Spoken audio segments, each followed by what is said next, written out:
everyone, this is Rivah, and for today's video I will be teaching you how to compute tree height using pace factor, and we will also include the tree volume computation. So basically the data we needed for the volume computation are the diameter and tree height. Maybe some of you are thinking, or maybe some of you may ask, why are we still using this kind of method of tree measurement, even though there are already convenient tools?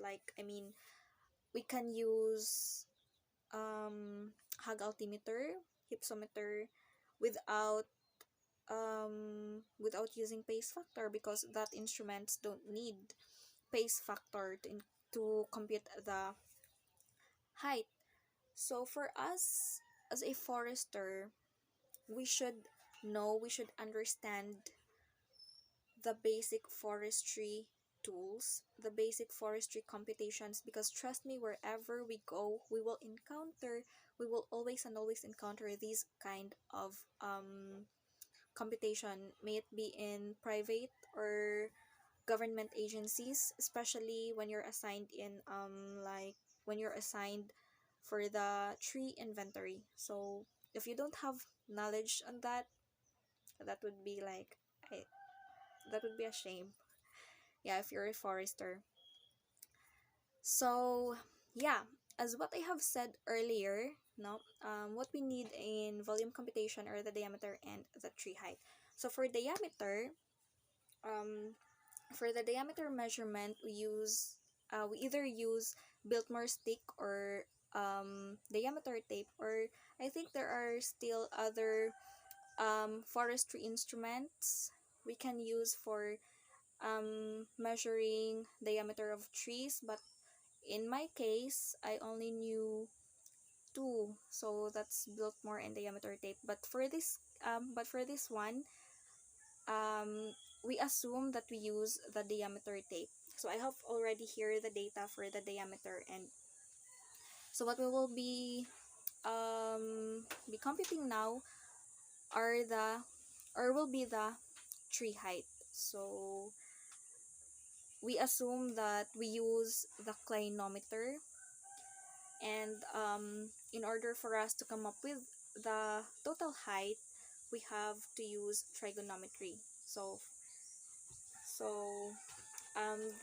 the formula for the computation of the tree height is total height is equal to horizontal distance if we are going to use trigonometry. So horizontal distance times tangent angle, tangent and its angle.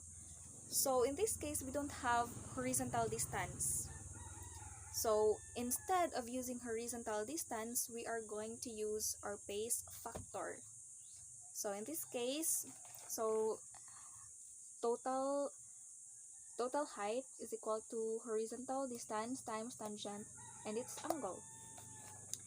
So we have no horizontal distance, so we're going to use our pace factor instead.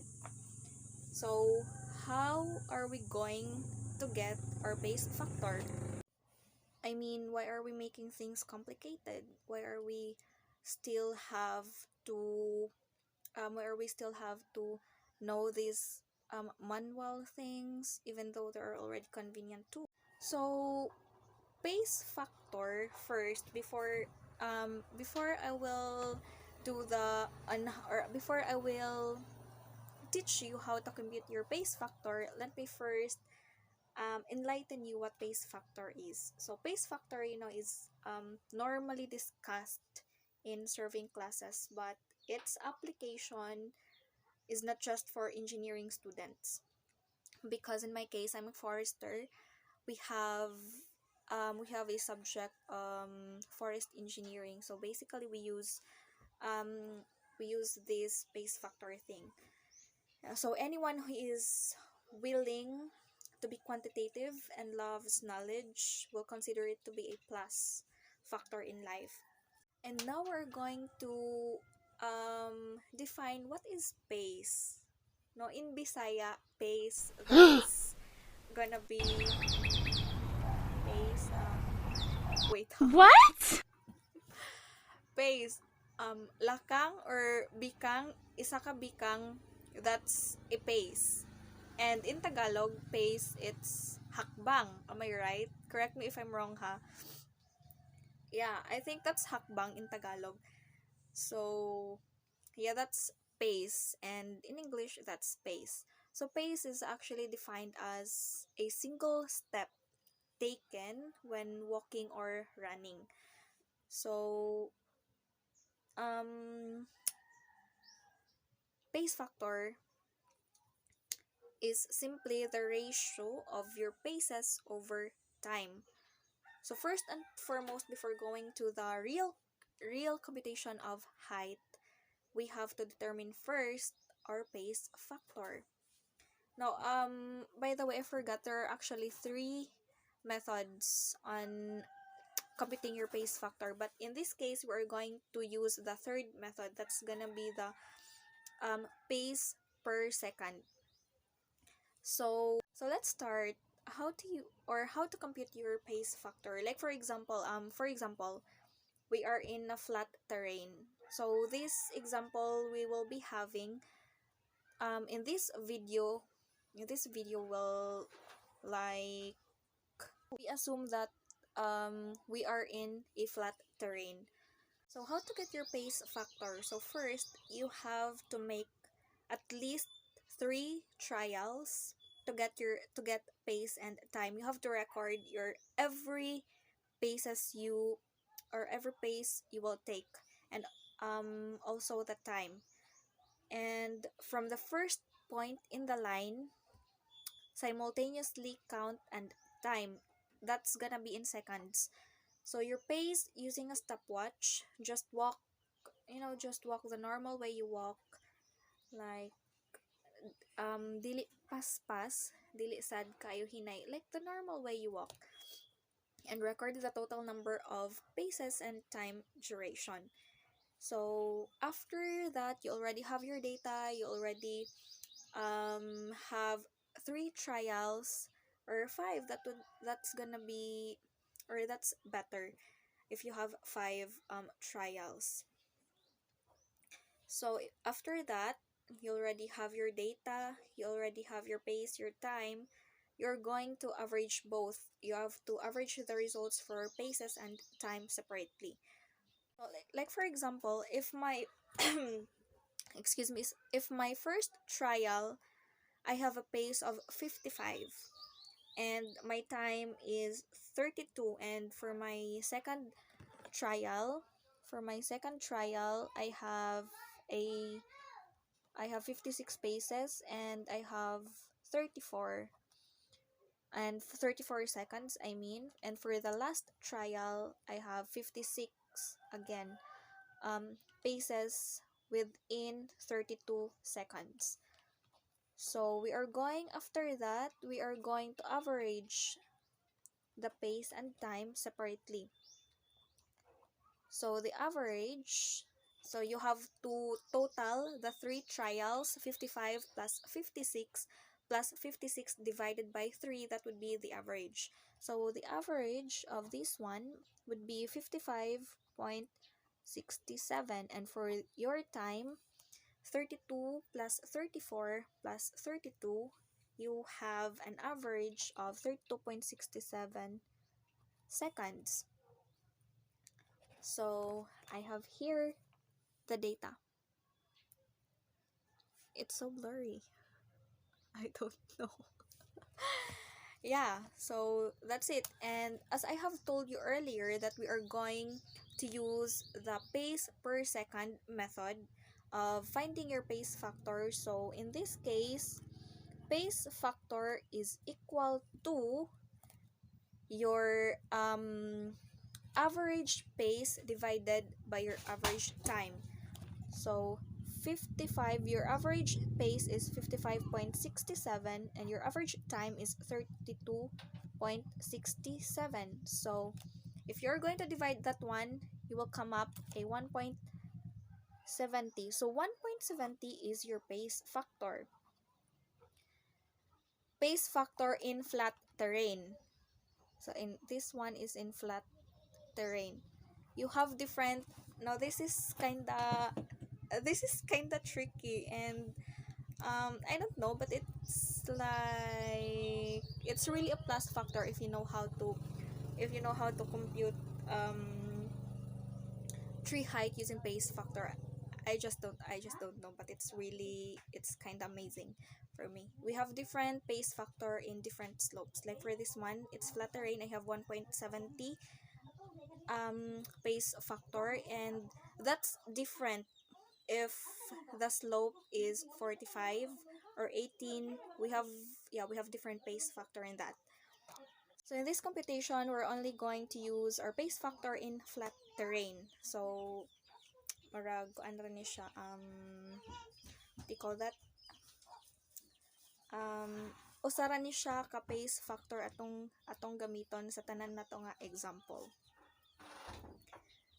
So as I have said earlier, that the formula for total height is, instead of using horizontal distance times tangent and then angle, we will use pace factor instead of horizontal distance. So in using clinometer, we have to consider these 3 points.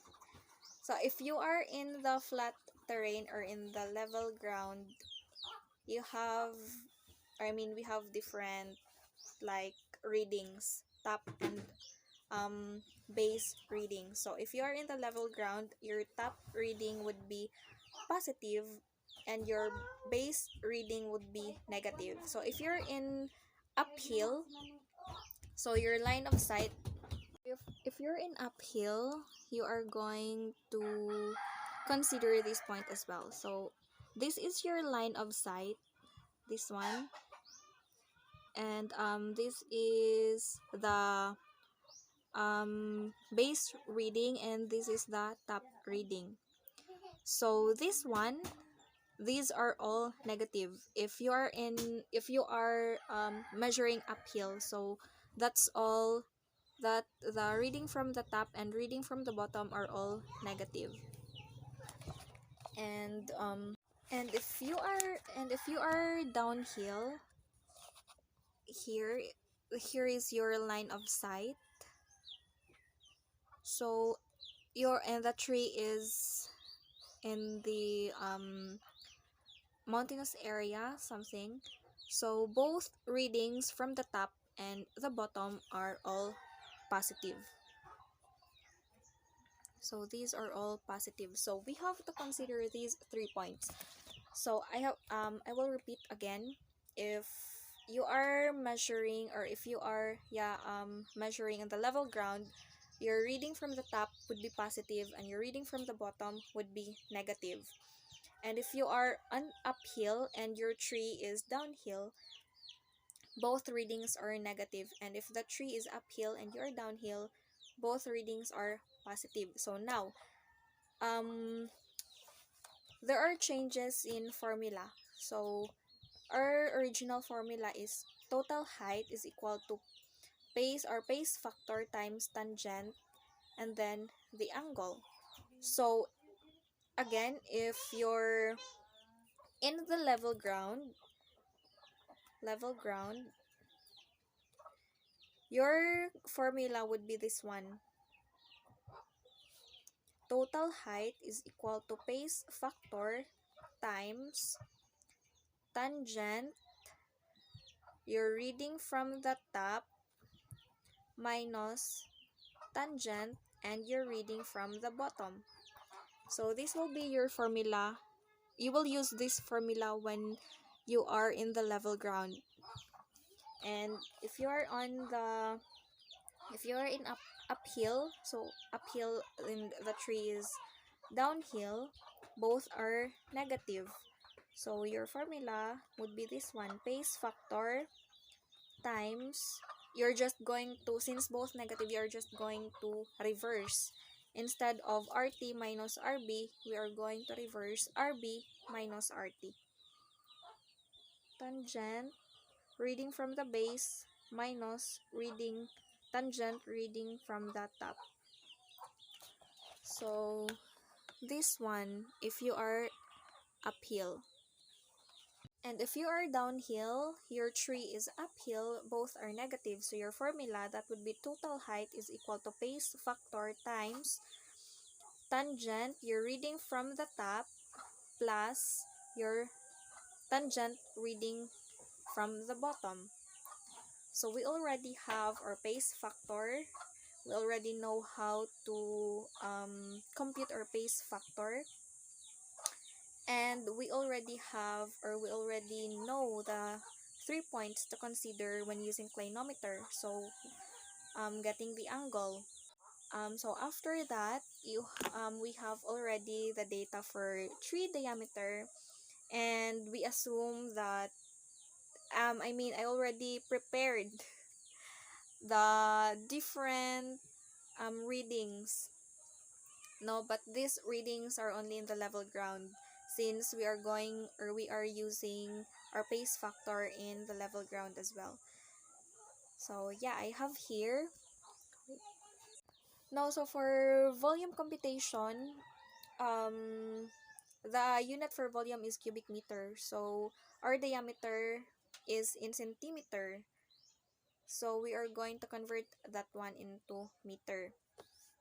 And our height, it's already in meter. So let's try to compute total height using our pace factor and the data I have here. So like for example, we have a diameter. So all we need to do is scientific calculator, and don't forget to set that one on degrees, not rad. Because if you're going to, if you are setting your scientific calculator into rad, you will get different answer. So like for example, if we have our pace factor is 1.70 times, now you just have to remember the formula for total height. So times tangent, then for example, our reading from the top is 24. So that's gonna be tangent 24 minus tangent, and our reading from the base is negative 15. So since it's already converted, we are not, or we will not include the negatives. It's already in the, minus, it's already, what you call that, converted. So we are just going to write 15 equals. So the result is 0.48, but we are going to, or we will just convert this one into whole number. So shift tangent equals, so our height, or our total height, is 26. Yeah, so 26. Yeah, I don't know, I just find it really amazing. The last night I already, what do you call that, I'm prepared, or I already computed all the total height. So I have here the data. You can't see it though. So I have here reading from the top, reading from the base, and yeah, these are all the total height, and the the result. So we have 10 samples. These are for total height using our 1.70 pace factor in plain ground. And we have our diameter, converted as well into meter. So we have here, it's also 10. So all we have to do is compute the volume. So for volume computation, we have we should know this formula. V is equal to basal area times height, where basal area, we have a form factor. We use form factor 0.7854, and then the diameter in square. You have to square, you have to square the diameter. So for the basal area, we have volume is equal to 0.7854 d squared times the height. So These are all converted into meter because our unit in volume is in cubic meter. So let's start computing the volume, the 10 samples I have. So the first one, V is equal to 0.7854, and our first diameter is 0.20 meter. You will square that one and then times its height. So the first height we have is 26. So that's equal to, we are going to use scientific calculator. So 0.7854 times 0.20 squared times 26. So we have a volume of 0.82. So we have to round it off to the nearest hundreds. And for the second volume, V is equal to 0.7854, and our second diameter is 0.22 meters squared times our height, which is 30. That would be equal to 0.7854 times 0.22 squared times 30 is equal to 1.14. So this tree, it's like marag dako-dako na siya nga kahoy. So I already computed all the individual volume. So we have here already, and our total volume is 9.73. As a forester, why is it important to compute the volume, or why is there tree inventory? So we do that to know the productive capacity of the site, or and the site quality of a certain locality. So that's why we compute that's the reason for the volume computation. Yeah, I hope you at least learned the basic computations in volume, and especially using your pace factor in getting the tree height if you don't have any alternatives. So